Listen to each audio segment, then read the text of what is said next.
राजस्थान के पूर्व उप मुख्यमंत्री और कांग्रेस से वरिष्ठ नेता सचिन पायलट इस वक्त चर्चा का विषय बने हुए हैं। दरअसल 11 अप्रैल के दिन सचिन पायलट ने अनशन पर बैठे हुए नजर आए और अनशन पूरा होने के बाद उन्होंने अपनी बात खुलकर रखी। दरअसल यहाँ पर बीजेपी सरकार के खिलाफ वह मोर्चा खोलते हुए दिखाई दे रहे हैं। आपको अहम जानकारी दे दें कि सचिन पायलट ने वसुंधरा राजे की सरकार के वक्त जो भ्रष्टाचार हुआ उसको लेकर उन्होंने डंकी की चोट पर अपनी बात रखी। उनका कहना रहा कि आखिरकार गहलोत सरकार यहाँ पर कोई बड़ा एक्शन क्यों नहीं ले रही है। खुद की ही सरकार के खिलाफ भी वह खड़े होते हुए दिखाई दिए हैं। ऐसे में देखा जाए तो सचिन पायलट को लेकर एक बार फिर से सियासी अटकलें तेज हो चुकी हैं। क्या वाकई में सचिन पायलट नई पार्टी का गठन करेंगे या फिर किसी अन्य दल से वह जुड़ सकते हैं? लंबे वक्त से चर्चाएं यही हैं कि कहीं ना कहीं सचिन पायलट बीजेपी का दामन थाम सकते हैं। साल 2020 में सचिन पायलट के बगावती सुर देखने को मिले थे। हरियाणा के मानेसर होटल में जाकर वह अपने गुट के साथ बैठ गए थे और उस वक्त प्रियंका गांधी सामने आई थी। प्रियंका गांधी ने उस वक्त सियासी मामले को किस तरह से सॉल्व किया था। गहलोत की सरकार को उन्होंने गिरते गिरते बचाया था और एक बार फिर से अब यहाँ पर गहलोत सरकार के खिलाफ सचिन पायलट खड़े हो चुके हैं। तो यहाँ पर बैठकों का मुलाकात का दौर भी लंबे वक्त से देखने को मिल रहा है।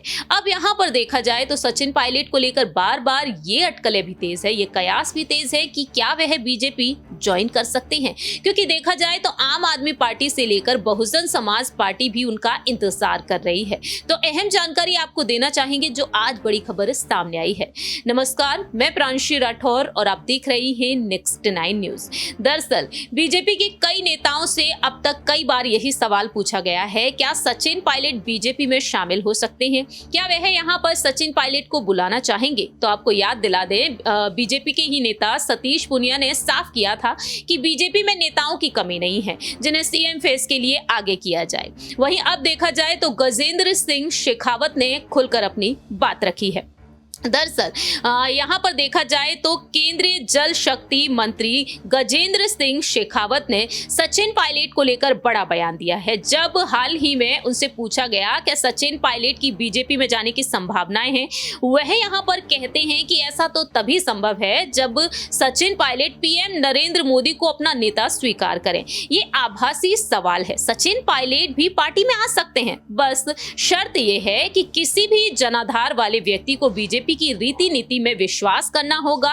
देश के पीएम नरेंद्र मोदी को अपना नेता स्वीकार करना होगा। पार्टी में उनका बाहां पसार कर स्वागत है। सचिन पायलट ने हाल ही में भ्रष्टाचार के मुद्दे को लेकर अपनी ही सरकार के खिलाफ 1 दिन का अनशन किया और अब यहां पर शेखावत से भी कई सवाल पूछे गए और 2 लोगों की लड़ाई में बाहर वालों को यहां पर बात करनी चाहिए। वह कहते हैं कि जब कभी भी सास बहू की लड़ाई में दूसरे लोग बात करते हैं तो उसमें काली ही लगती है, इसलिए उनकी लड़ाई उन्हें ही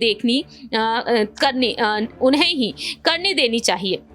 तो गजेंद्र सिंह शेखावत यहाँ पर साफ तौर पर अपनी बात रखे हैं, यानी कि उनका कहना साफ तौर पर रहा है। बीजेपी ने यहाँ पर एक बड़ी शर्त रख दी है कि अगर यहाँ पर पीएम नरेंद्र मोदी को अपना नेता स्वीकार कर लेते हैं सचिन पायलट तो उनका बीजेपी में स्वागत है।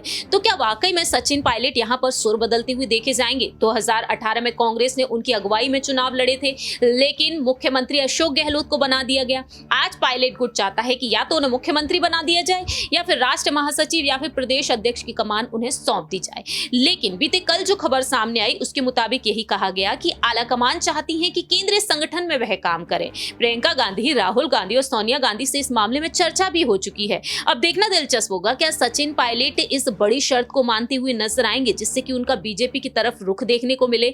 वहीं क्या यहाँ पर आला कमान उनको अपने ही खेमे में रखेंगे, क्योंकि यहाँ पर कांग्रेस का यही कहना है कि सचिन पायलट को कहीं नहीं जाने देना है। इस खास रिपोर्ट में इतना ही। बाकी की तमाम अपडेट्स के लिए देखते रहिए नेक्स्ट 9 न्यूज।